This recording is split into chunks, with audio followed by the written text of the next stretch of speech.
يا مساء الخير.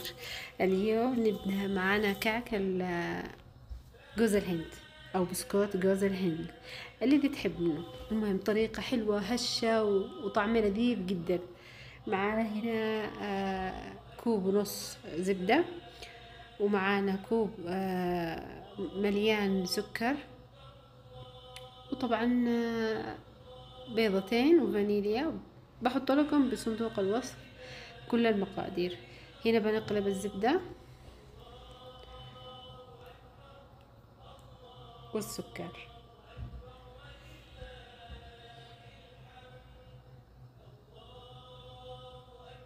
أني ضفت هنا للزبدة ملعقة سمن، لأنه يعطي نكهة حلوة مرة، لأنه هو سمن المراعي، مش سمن المراعي نكهته حلوة مرة، فضفت له عشان يديله نكهة حلوة وكمان يخليه مقرمش يعني مع الزبدة.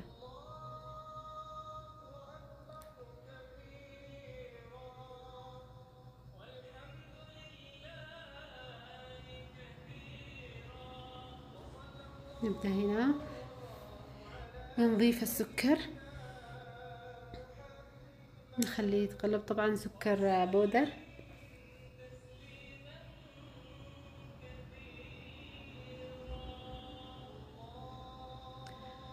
ونخليه يتقلب لحد ما يصير مثل الكريمة. طبعا بكون اقلبه ما بين الوقت والثاني علشان ما يكونش في جهة انخلطت تمام وجهة لا. هذه الطريقة لذيذة جدا للناس اللي يحبوا جوز الهند. شوفوا الحين ببدأ الأطراف، ألم الأطراف علشان كله يتجانس مع بعضه ويصير عجينة واحدة، يعني يصير كله مع بعض. فهو ونحتاجه طبعا يكون مثل الكريمة، يرجع لونه أبيض.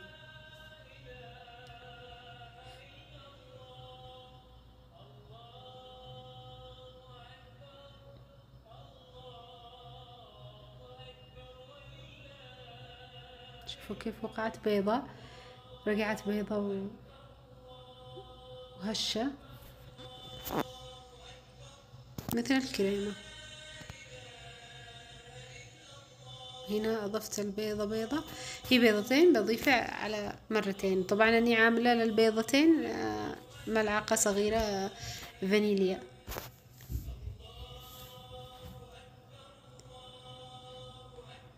إن شاء الله تعجبكم الطريقة وتجربوها، لأن طريقة حلوة وسهلة.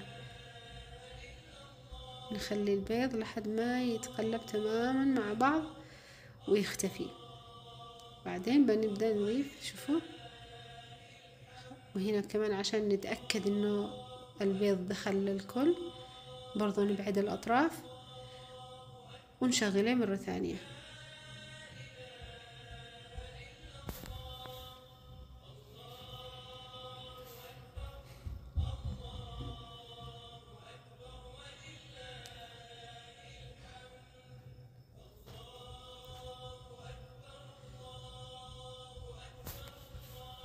نقلبه تمام من العجان.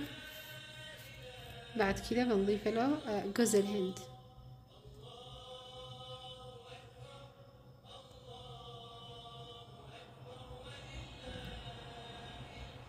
شوفوا قاسين نضيف جوز الهند، وبعدين الدقيق طبعا هنا مش محدد، لانه لحد ما توصلي للقوام المطلوب، يعني ما في وش حاجة محددة، واني مش محدداه. يعني تقريبا بيجيلك يمكن أربع أكواب تقريبا، بس انتي لازم تعملي على شوية شوية علشان بعض الدقيق بسرعة يلم، بعضه ما يحتاج، يعني ما يحتاجش كثير. وربع ملعقة بيكنج بودر. طريقة سهلة مرة. شوفوا ربع ملعقة، طرف الملعقة.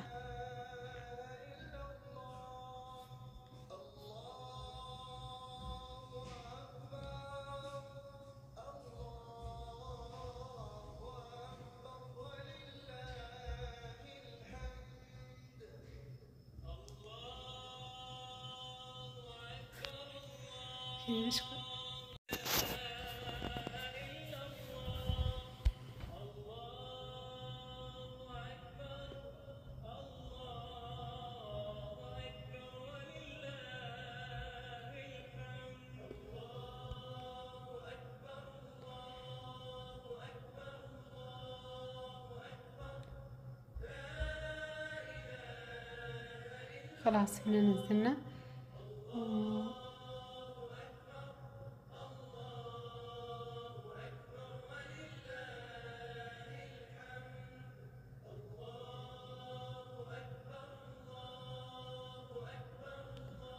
طبعا هنا العجينة عادة محتاجة دقيق، بس أنا بقلبه بالسباتيلا علشان أشوف، يعني أقلب من تحت وأشوف لفين بوصل، يعني اشتي أوصل للقوام المطلوب.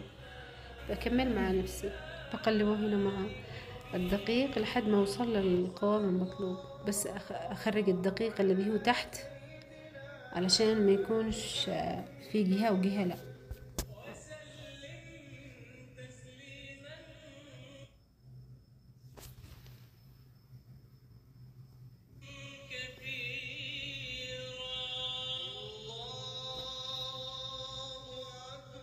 خلاص هنا وصلت للقوام المطلوب.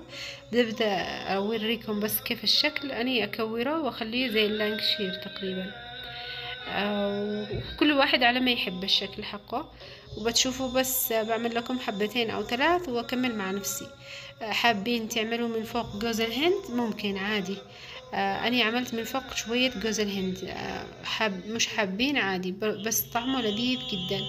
خلاص بكمله مع نفسي وادخله الفرن وبتشوفوا النتيجة. شوفوا هنا وهنا النتيجة. ان شاء الله تقربوها، بألف عافية على اللي بياكلوها وألف عافية اللي بيقربوها، وكل سنة وانتم طيبين.